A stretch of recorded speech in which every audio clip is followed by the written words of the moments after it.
Hello friends, स्वागत है आप सभी का एजे इंस्पायर ट्रिकी क्लासेस में।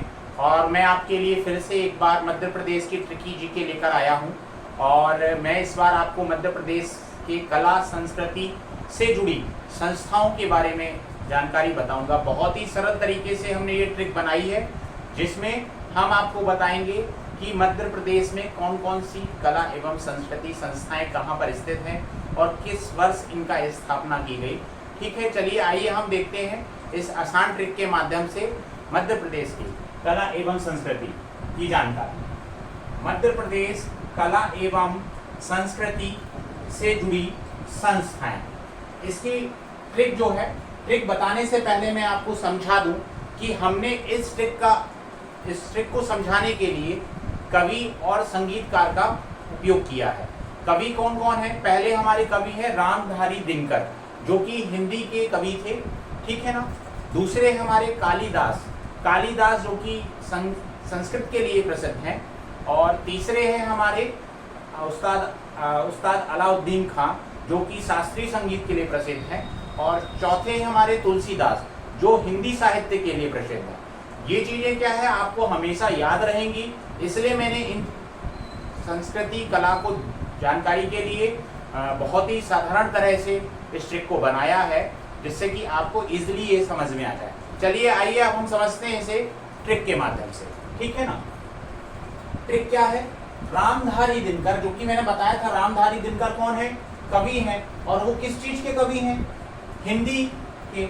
और उसके आगे हमने लगा दिया है कि रामधारी दिनकर कवि हैं साहित्य हिंदी के। किसके? साहित्य हिंदी के। फिर कालिदास तो बहुत फेमस है, आप जानते ही हैं। कालिदास जो है संस्कृत के साथ साथ उर्दू के भी कवि हैं। हालांकि उर्दू के नहीं है, लेकिन इसको बनाने के लिए जोड़ा गया है, इसलिए सत्य से आधारित नहीं है, ठीक है। फिर उसके बाद आते हैं उस्ताद अलाउद्दीन खान। ये संगीतज्ञ हैं और काय के शास्त्रीय संगीत के संगीतज्ञ हैं, ठीक है ना। और इन्हें कौन कौन सी भाषा आती है? सिंधी और संस्कृत के लिए प्रसिद्ध हैं, ओके। फिर उसके बाद आते हैं तुलसीदास जी साहित्य हिंदी के प्रसिद्ध कवि हैं, लेकिन उनको कौन कौन सी भाषा आती है? भोजपुरी व पंजाबी, ठीक है ना। तो हमें इसे समझने के लिए हमने इसको कन्वर्ट किया, बाकी मैं आपको बता देता हूँ। रामधारी दिनकर हिंदी के कवि हैं, कालिदास संस्कृत के, और अलाउद्दीन खां शास्त्रीय संगीत एवं तुलसीदास साहित्य हिंदी के लिए प्रसिद्ध है, ठीक है ना। लेकिन इसमें हमने इसे समझने के लिए बनाया, और ये हमने एक क्रम से लिया हुआ है, सन वाइज क्रम से लिया है, जिससे आपको समझने में दिक्कत ना हो। चलिए आइए देखते हैं। रामधारी दिनकर जी जो हैं, इससे क्या बन रहा है? रविंद्र भवन की स्थापना कब हुई थी? 1882 में, ओके। फिर आते हैं कवि से क्या है? मध्य प्रदेश कला परिषद। इसकी स्थापना दिवस कब है? 1952। कवि से है मध्य प्रदेश कला परिषद 1952। फिर साहित्य से क्या है? साहित्य से मध्य प्रदेश साहित्य परिषद, ये है 1994, ठीक है। फिर हिंदी आता है। हिंदी से क्या है? मध्य प्रदेश हिंदी ग्रंथ एकेडमी सन 1969, ठीक है। फिर आते हैं उर्दू से क्या है? मध्य प्रदेश उर्दू एकेडमी सन 1976, ठीक है। फिर आते हैं अपन कालिदास पे।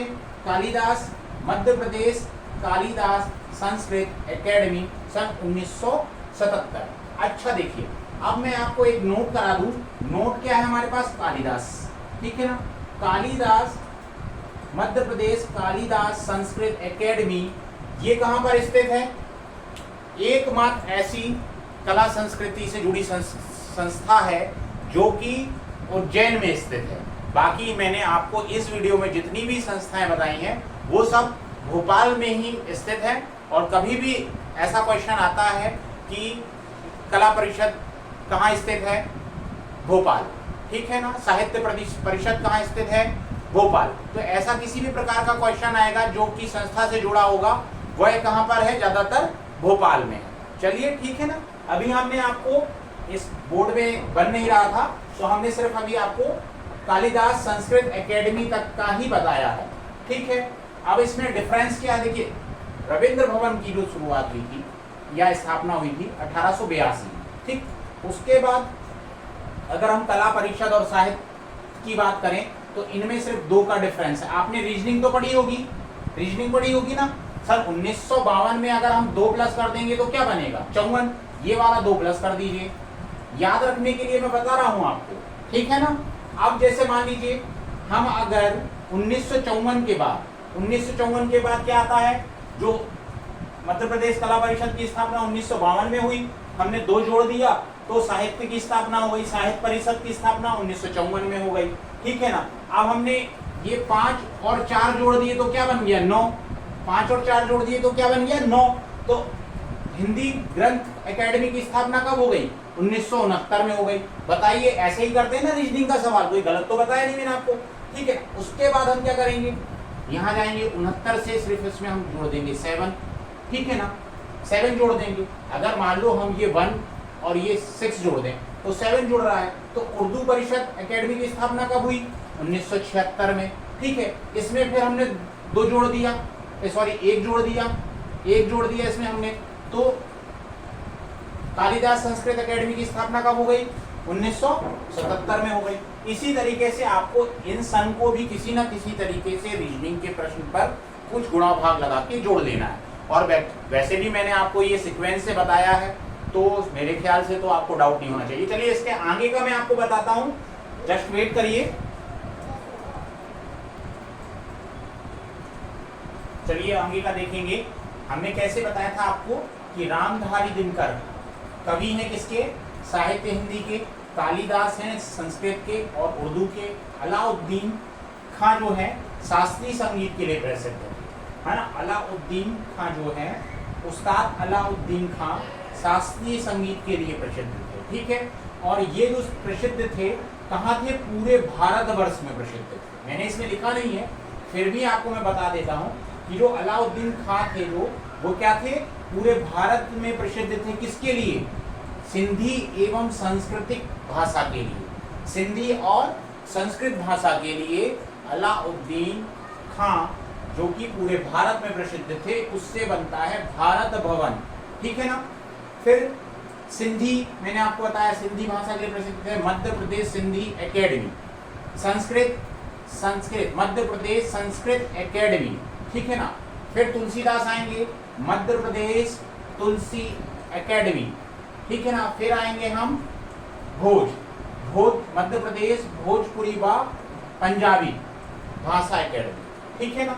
इनकी शुरुआत देखते हैं, इनकी स्थापना कब हुई थी, है ना। उस्ताद अलाउद्दीन खां संगीत की स्थापना हुई थी सन 1979 में।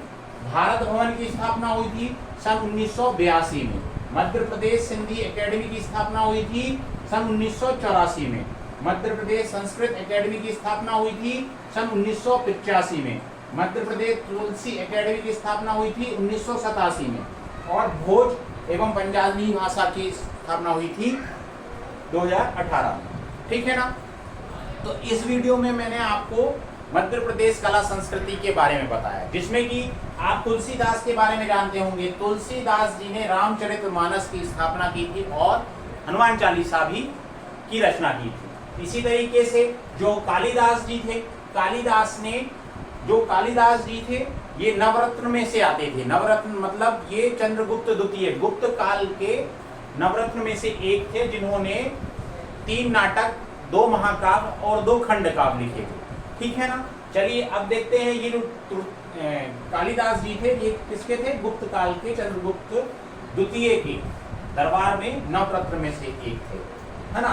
अब हमने देखो आपको पहले भी बताया था कि जैसे वर्ष कैसे याद रखना है, रीजनिंग पकड़ लो आप, है ना। इसमें क्या किया हमने, इसमें हमने क्या किया कि 3 प्लस किए, ठीक 82 बन गए। ये वाला 2 प्लस कर दिया इसमें तो 84 बन गया, ठीक है ना। उसके बाद 1 प्लस किया तो 85 बन गया, ठीक। फिर 2 प्लस कर दिए तो 87 बन गए। और फिर उसके बाद हमने इसमें 13 और 17, ठीक है, 30 प्लस कर दिए, 30 के 31 प्लस कर दिए तो 2018 बन गया, ठीक है। अब इसमें कोई डाउट, नो डाउट। अब मुझे लग रहा है कि ये हमने आपको जो ट्रिक बनाई है काफ़ी अच्छी लगी होगी, जिसको ये ट्रिक अच्छी लगी हो कृपया कमेंट बॉक्स में मुझे बताएं और चैनल को सब्सक्राइब करें, वीडियो को ज़्यादा से ज़्यादा शेयर करें, जिससे कि आने वाली कॉम्पिटिटिव परीक्षाओं में ये वीडियो उनके लिए काफ़ी हेल्पफुल हो। हम मिलेंगे फिर से आपसे ट्रिकी वीडियो के साथ। Thanks so much, tata bye bye.